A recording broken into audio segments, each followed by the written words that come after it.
Another poor performance by Lahore Qalandars. भाई एक से एक बुरी परफॉर्मेंस देने का सिलसिला जारी है लाहौर कलंदर्स की तरफ से। हर मैच के बाद लाहौर के हम सोचते हैं कि अब इससे बुरा क्या ही हो सकता है, और कलंदर्स जो हैं वो अपनी परफॉर्मेंस से साबित करते हैं भाई कि इससे बुरा ये हो सकता है।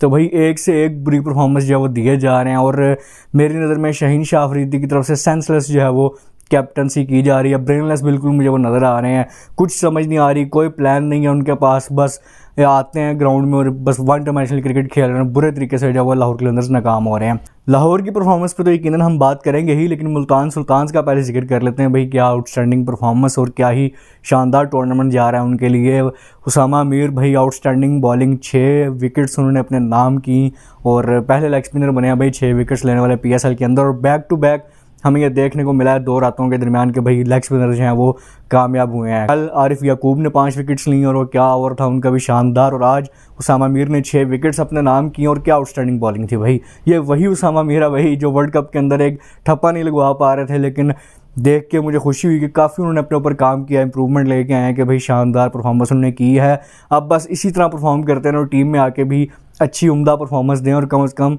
इसी तरह का जो है वो अपनी टीम को भी फ़ायदा पहुंचाएं, पाकिस्तान नेशनल टीम को। उसके अलावा जी फैसल अकरम का डेब्यू करवाया गया मुल्तान सुल्तान्स की तरफ से, जो कि कराची किंग्स के साथ पिछले 1-2 सीज़न में थे, लेकिन उनको ख़ास मौका नहीं मिला। लेफ्ट आर्म जो है रिस्ट स्पिनर हैं वो, और आज के मैच में उन्होंने अपनी वर्थ साबित की भाई कि अगर आप सही तरह लेफ्ट आर्म रिस्ट स्पिनर को यूज़ करेंगे तो यकीनन वो फ़ायदा देता है आपको। और भाई वही हुआ, 2 विकेट्स उसके नाम रही, 4 ओवरों में सिर्फ 24 रन दिए। विकेट्स जो है वो 3 से 4 उनकी हो सकती थी, लेकिन उनकी बॉलिंग पे 3 कैचेस जो हैं वो ड्रॉप किए गए। कैचेस इस तरह पहले मैच में ही ड्रॉप होने से कॉन्फिडेंस जो है वो काफ़ी शैटर होता है यंगस्टर्स का, लेकिन हमने देखा है कि उस बंदे ने फिर भी अपने नर्व्स पे काबू रखा और काफ़ी अच्छी जो है वो उम्दा परफॉर्मेंस दी। तो वेल डन टू फैसल अकरम के भाई, शानदार आपने डेब्यू किया।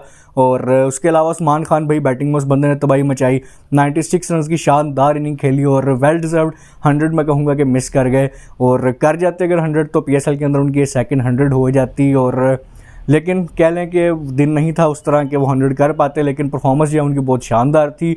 और उनकी इसी उम्दा परफॉर्मेंस की वजह से मुल्तान सुल्तान्स 214 करने में कामयाब हुआ, जो कि इस साल PSL का सबसे हाईएस्ट स्कोर है। उस्मान खान भाई जब भी PSL में आ रहा है वो उम्दा परफॉर्मेंस दे रहा है, और पाकिस्तानियों को इस बात का एहसास दिला रहा है कि भाई देखो तुम क्या चीज़ मिस कर रहे हो।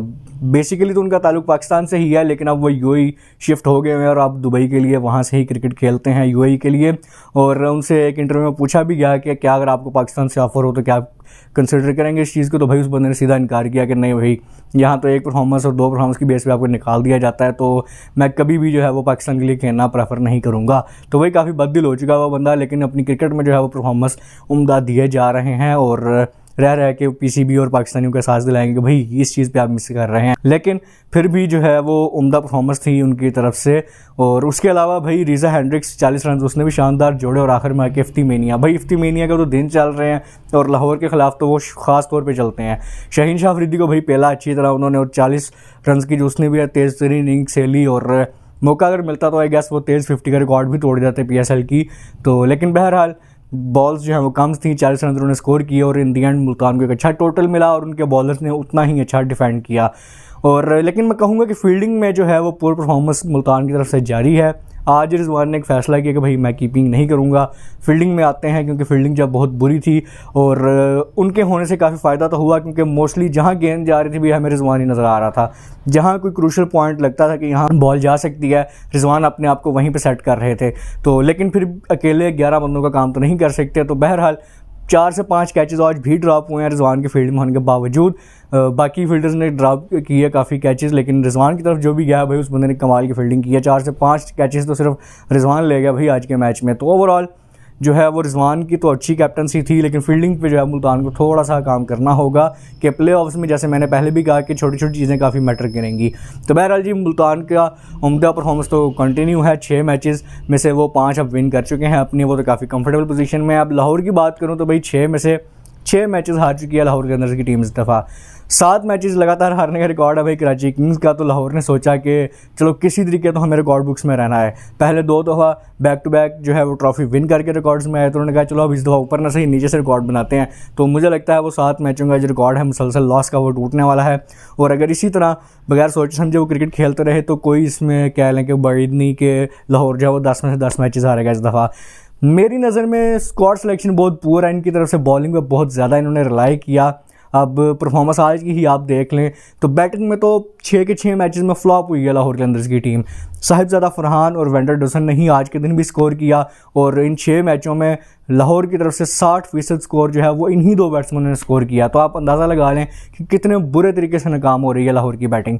बॉलिंग पे बहुत ज़्यादा इन्होंने रिलाई किया, लेकिन इस दफ़ा कह सकते हैं आपके वो उस तरह फॉर्म में नहीं थे। बॉलर्स भी उनके, एक तो राशिद खान मिस हो गए ठीक है, लेकिन जमान खान हो गए, शहीन शाह अफरीदी, हारिस रऊफ अनफॉर्चुनेटली अब इंजर्ड हो चुके हैं, लेकिन जब खेल रहे थे तो बॉलर्स भी इनके आउट ऑफ फॉर्म है। तो बैटिंग जो है वो इन्होंने सेलेक्ट नहीं की। इनको पता नहीं किस चीज़ का घमंड था कि हम बॉलर से ही जो है वो टूर्नामेंट जीत जाएंगे। तो बहरहाल काफ़ी जो नुकसान उठाना पड़ा और एक लिहाज से मेरे सेंस में ये बात ठीक भी है कि चलो हार रहे हैं ना तो अगली दफ़ा अक्ल आएगी कि भाई स्क्वाड जो है बैलेंस बनाना चाहिए।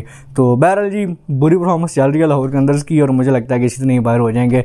तो बाकी लेकिन ये है कि मुल्तान जो है वो छाया हुआ चल रहा है और काफ़ी स्ट्रॉन्ग कंटेंडर लग रहे हैं इस दफ़ा ट्रॉफी के, मुल्तान और कोयटा ग्लैडिएटर्स, लेकिन वो तो चलें प्लेऑफ्स में जाके पता चल जाएगा। ये तो भाई हो गई PSL के हवाले से बातचीत। अब अगर थोड़ा क्रिकेट पे इर्द गिर्द में नज़र दौड़ाएं तो भाई नील वैगनर न्यूजीलैंड के जो फास्ट बॉलर थे उन्होंने विद इमीडिएट इफेक्ट रिटायरमेंट का ऐलान कर दिया है। और आउटस्टैंडिंग बॉलर था भाई वो बंदा भी, और अपना जो ऑस्ट्रेलिया के अंदर उसने स्पेल किया था भाई उस वजह से मुझे तो भाई वो हमेशा याद रहेगा। बंदा के टीम तो उनकी वहाँ हारी वो सीरीज़, लेकिन जो उस बंदे ने तंग किया था ऑस्ट्रेलिया के बल्लेबाजों को भाई वो आउटस्टैंडिंग था।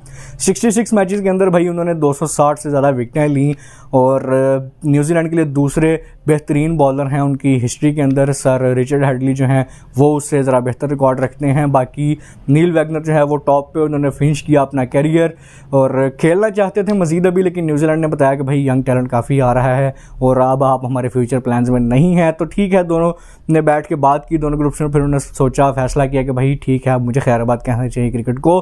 तो मेरी तरफ से तो भाई कंग्रेचुलेशंस टू नील वैगनर, भाई बहुत उम्दा आपका कैरियर रहा, बहुत अच्छी आपने क्रिकेट खेली और best of luck for your future plans. तो भाई इनकी बात भी हो गई। दूसरी तरफ हम चलें तो भाई रिकॉर्ड टूट रहे हैं भाई। नमीबिया ने नेपाल के ख़िलाफ़ जो मैच खेला उसके अंदर फास्टेस्ट T20 100 का जो है वो रिकॉर्ड तोड़ लिया है। खिलाड़ी का नाम मुझे देखने दें भाई, नाम बड़ा मुश्किल है, वो याद नहीं हो रहा। तो नाम है जनाब जैन निकोल लॉफ्टी ईटन, पता नहीं प्रोनाउंस ठीक किया है कि नहीं किया। बहरहाल इस बंदे ने जो है जी तेज़ तरीन T20 इंटरनेशनल्स का रिकॉर्ड जो है वो 100 का तोड़ दिया है। 33 बॉल्स पे जस्ट उसने 100 स्कोर की नेपाल के ख़िलाफ़, और नेपाल के ही बैटर्स का पहले रिकॉर्ड था 34 बॉल्स पे 100 का, लेकिन आज जो है वो जैन साहब ने जो है वो 33 बॉल्स पे 100 स्कोर की, जिसमें 11 चौके और 8 छक्के शामिल थे और 92 रन अपनी 100 के उन्होंने बाउंड्री से ही स्कोर किए। और किसी भी दुनिया के बल्लेबाज के लिए एक 100 के अंदर ये सबसे ज़्यादा जो है वो बाउंड्रीज़ का स्कोर था। तो भाई मल्टीपल रिकॉर्ड्स उन्होंने अपने नाम किए और फिर रिकॉर्ड बनाया भी इसी टीम के खिलाफ के जिसका पहले रिकॉर्ड था। तो आउटस्टैंडिंग भाई उसने भी शानदार परफॉर्मेंस दी। अब जो भी कहें अब रिकॉर्ड तो रिकॉर्ड है, हम बेशक कहें कि छोटी टीम खेल रही हैं या जो भी है, लेकिन भाई परफॉर्मेंस उस बंदे की तो आउटस्टैंडिंग परफॉर्मेंस थी भाई। और इसी आउटस्टैंडिंग परफॉर्मेंस के साथ भाई आज की वीडियो का अख्ताम भी करते हैं और मुझे अब दीजिए इजाज़त। अपना ढेर सारा ख्याल रखिए, हमें दुआ में याद रखिए। चैनल पर नए आए हैं तो चैनल को लाइक, सब्सक्राइब और शेयर करना ना भूलें। So see you guys in the next video, take care, अल्लाह हाफिज़।